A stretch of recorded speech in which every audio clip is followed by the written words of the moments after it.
watching Schmitt Talk with Casey Schmitt, and the special guest I have here, my friend Michael Beausoleil. Thanks for joining me, by the way. I asked him probably a year ago when I started the channel, and it did nothing with it all year. So I'm glad you're here with me today. I appreciate it big time. Tell people a little bit about yourself and where you're originally from, Mike. All right. Well, I'm 37. I was actually born and raised in Brockville here. Moved away at 14 to British Columbia with my mother, and then lived out there. I was kind of on my own since 17. Moved out on my own there, and floated around BC for a while. Then got tired of it and came back here for some reason.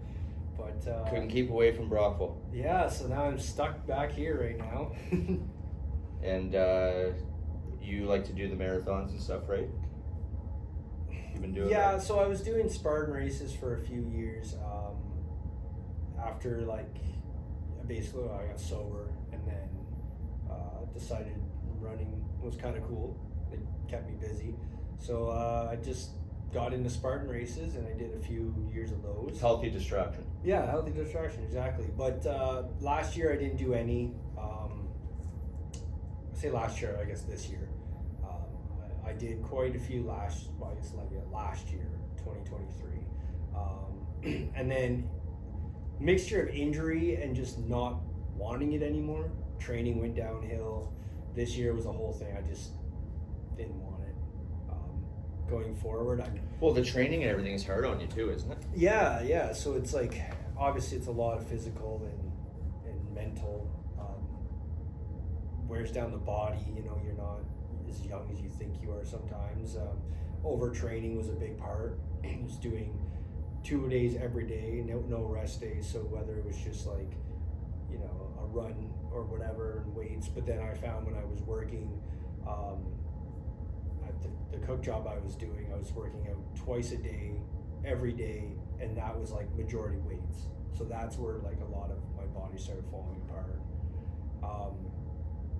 Yeah, and again, I think it's just the not wanting, like when you have a goal and you don't achieve it, you take it personal, and I wanted to win first. And even though I had a couple first overalls in my age group, it wasn't like good enough to me.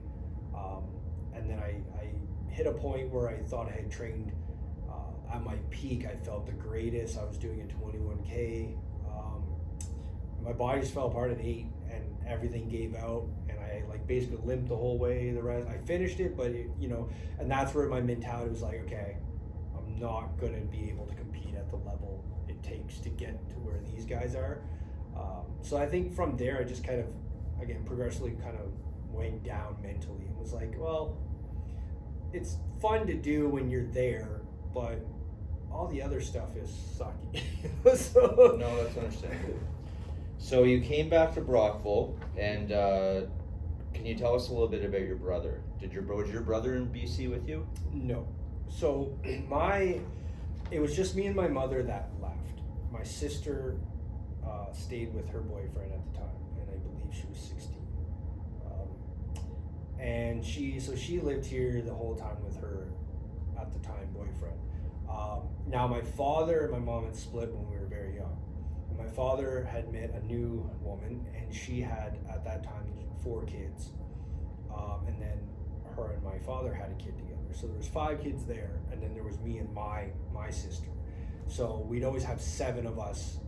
Big when family. we went over with my dad's, right? Yep. So they've been together at this point, I think 31 or 32 years.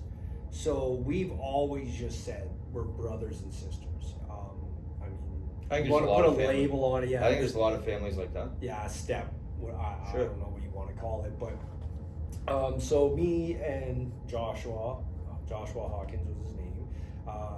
We were inseparable as kids. What was the age difference again, sorry? He was a year younger. Okay. The way it worked out was really odd, because it was the between the eldest and the youngest, which at that time was Josh. Everybody was a year apart, so it was kind of cool. But yeah, we were the only two boys. The rest were girls, so we just did everything together, right? Yeah. And we were never. Back then you weren't allowed in the house, right? So it was like we were always outside together. But two guys with all the rest of the girls, clearly you're going to bond a little bit, right? Yeah. So when I moved away at 14, that side of the family, the connection was gone, as well as my sister. So I only had my mother, and that was again only 3 years, and then I kind of had a falling out with her and just isolated myself completely. But when I moved back, and I think I was gone about 12 years. I was actually only back for a little bit, and my eldest stepsister was getting married. So Dad was like, yeah, come along, you're invited, blah, blah. And I hadn't seen any of them in, again, 12 or 13 years. And I'll never forget that day because it was, I was so nervous, I was so shy back then. And then first thing is Josh came up, put his arm around me, and it was like nothing changed, right? So it's like, of course, back then, at 12 years old, you're just starting to mature as a boy, like a man. So to see him completely different, obviously size and height and everything, but it was like nothing had changed.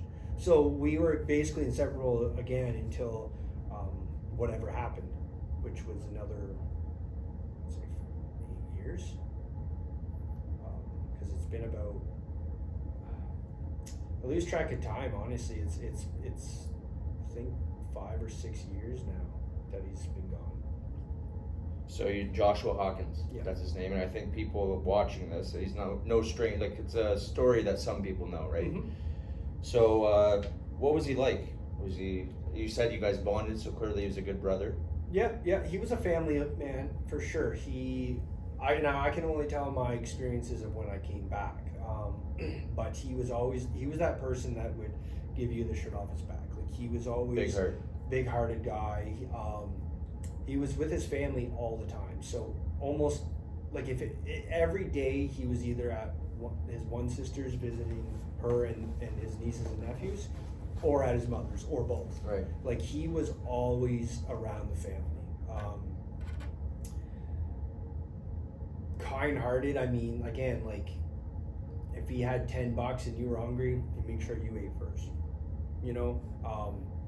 Now, we, at that time, like I said, I was heavy in addiction.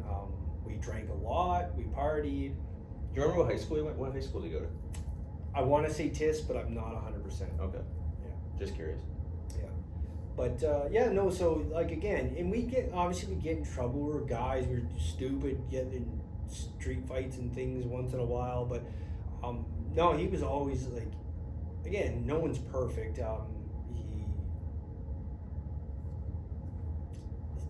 We do stupid shit, but in the end of the day, he was always a kind person. He always said, like, would do anything for you.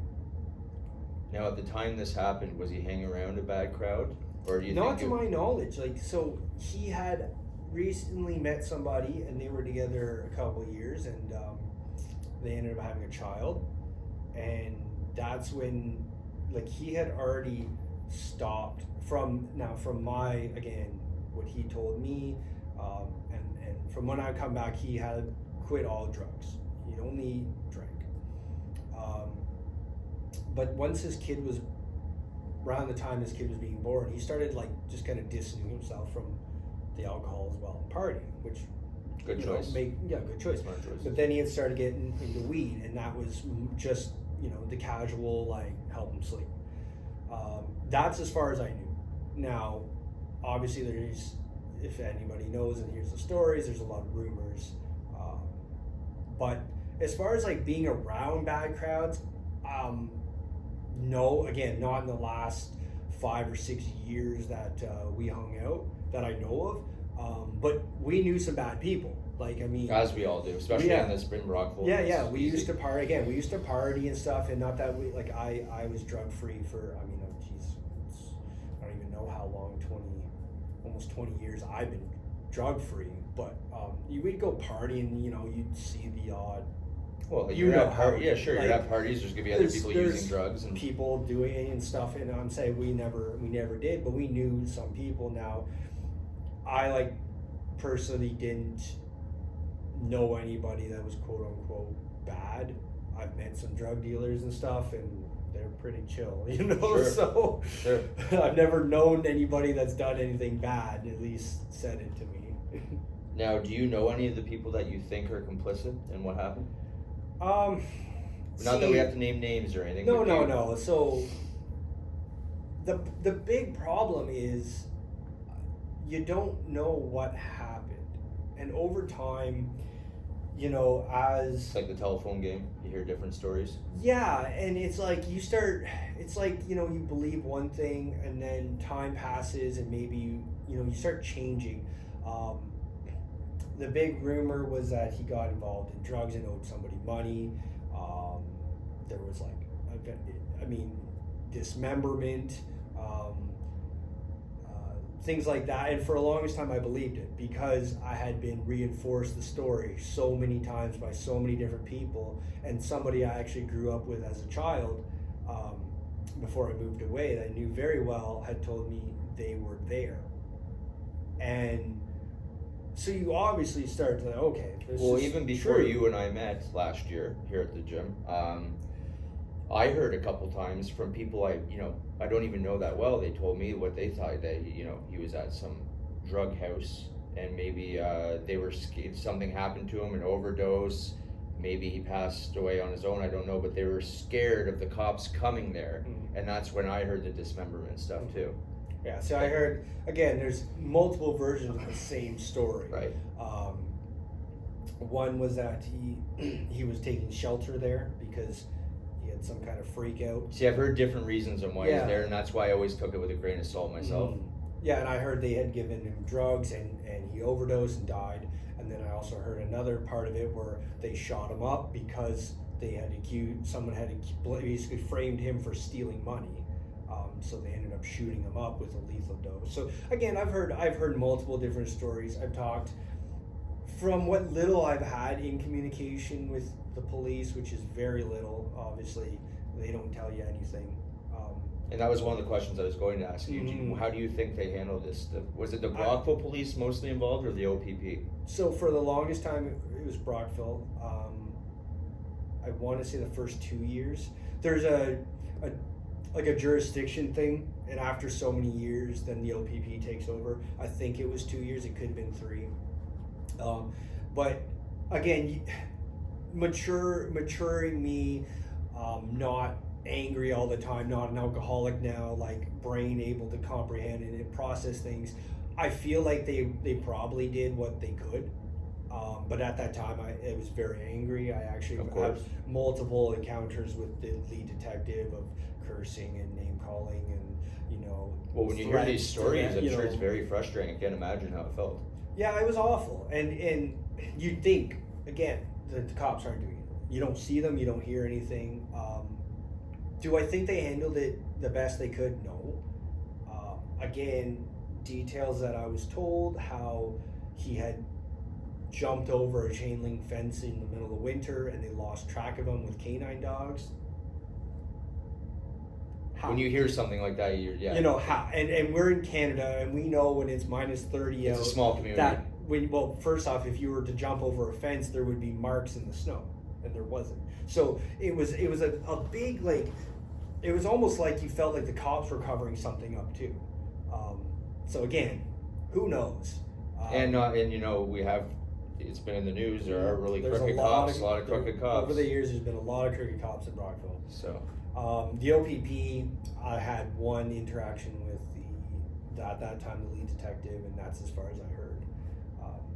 They were supposed to show up when we did our last search for him with actual, like a nonprofit guy who's still an active police officer for, I believe, the York region, and he does missing persons on his free time. They were supposed to come back with dogs. That was 1.5 years ago. But the OPP was supposed to come for that, and they never did. So when you say, do you think they did what they could? No. But But now I'm not in that position. Sure. So. Sure. Now, what about the media? Did the media cover it at all? And if they did they do a good job? Definitely didn't. Because do that's a big job. deal, especially in Yeah. this small community. That's a huge deal. Again, you. And I gotta say, even for me personally, I'm not always watching the news, but when I thought I would hear about it, I heard about it from random people over the years. See, and that's kind of what I was gonna go with is I don't know. Like they covered it at one point, and it may have been on like CBC News, but it wasn't. Not extensive. It wasn't extensive. It wasn't like our neighboring towns, like say Kingston. I don't believe it ever aired around there. No CTV or anything. No, I believe the only interview I can remember was actually when his mother and sisters did a kind of plea for help. And I think that's been posted on Facebook a few times and shared. I know.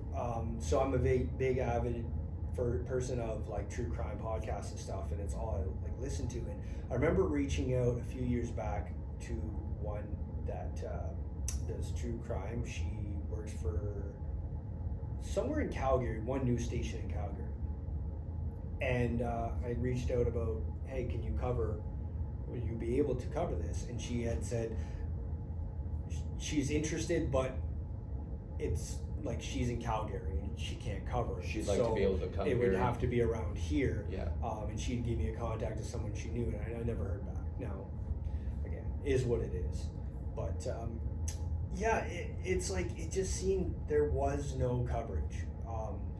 He was pinned. I mean, even when the cops posted a picture of him, it was like, an older, faded, fuzzy picture of a night he was out drinking. It was like, or it was almost like they posted a mugshot of him, and instantly accused him of just being another druggie that vanished.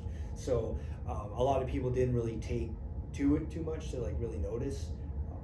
But he was very well known around town. Like I said, he was everybody's friend in some way. Well, look, every crowd knew him. Yeah. So you spoke about how you got sober. A lot of people use alcohol, obviously, to escape their problems and stuff. You don't have that as a getaway anymore. No. You have your exercise, you have your various methods of dealing with it. How have you been able to deal with the stress of all of this and coping with the loss? Exercise is obviously a big one. It is, but like I said, it kind of had a goal, a strive when I was doing these Spartan events, and now being off work and not having that drive, I'm still working out every single day, but I'm finding it's just a monotonous thing now. I'm not having enjoyment in doing it. It's not like I'm around the public, like going to a gym and kind of even though like you go to a gym and you don't interact with anybody, it's just being around people with the same goal and like-minded community. Yeah. So not having any of that, it's bringing a damper. I've been, my own choice, but being off work so long right now, I've been basically a hermit at home, filling my time with video games and chores essentially. But it gives you more time to think, right? Yeah, but the video games are kind of taking over. So I realize I'm a very addicted person. I didn't know this before, right? But usually you lose one addiction for another. I know all about it. Yeah. So my addiction now is playing the video games while I'm sitting around it, but that also brings me down, right? Because you're not productive in life. Yeah. So you feel like you're getting nothing done, which is true. It is true. Yeah. It's a distraction. Yeah. So handling the stress is like I don't think about it anymore. As awful as that's to say, like we have family gatherings twice a year. So the anniversary of his disappearance and then the anniversary of his birthday. So that helps all of us to just be together. It's not a sad thing anymore. But obviously I do still have all these emotions and thoughts go through my head. Of course. So. If you could tell your brother one last thing, what would it be? Miss you. Come home if you're actually just gone. Because again, that's another. You kind of hold out hope, right? You do, and so. I remember like. Again, like I watch a lot of true crime and stuff, and you see those mothers on TV or whatever you're watching, say a Netflix documentary or whatever, and you know when someone goes missing, and they all say the same thing, it's the not knowing, and it's so true. Because like if you'd rather if just you know someone's deceased, whether it's the most savage, brutal thing ever, there's relief in there's some relief. There could be a burial or whatever, but there's the closure. And there's yeah, absolutely. Right, and when you don't have that, and it's based off rumors, and you know how smart the person was, like, could they have just up and left and took a new person, identity and stuff? Maybe, but would they? Well, that's not like him. So I had assumed very early on that he had passed, whether it was due to the cold or some heinous, brutal murder that the rumors are going, but that the full closure is never there. And that's, the hardest part. Yeah, it's totally, I couldn't imagine, man. Okay, well, I don't want to make this too long. I really appreciate you even coming on and discussing this. I'm sure it's not the easiest thing to talk about. I know you have your own YouTube channel. You have a lot going on too. What's, if you want to promote or talk about anything with that? Well, it's vigorous_nerds is my YouTube. Vigorous Nerd was taken. But, that's another thing. So it was kind of like I was working on building that and stuff, and I was kind of enjoying it. I was doing live streaming for fitness. I tuned in sometimes. Yeah, but I don't think I posted anything in about a year now. I've made content. But you also have history. Yes, so I haven't been posting, and that's the thing is I'm still working back. I had nerve damage all up my arm and stuff, so I'm still off work for that and doing what I can. So I do want, again, something positive to fill my void, and I did enjoy doing the YouTube. And you're good at it. So maybe I go back to that, but yeah. Cool. Okay, well, thanks, man. I appreciate you coming on. Really, really do. And yeah.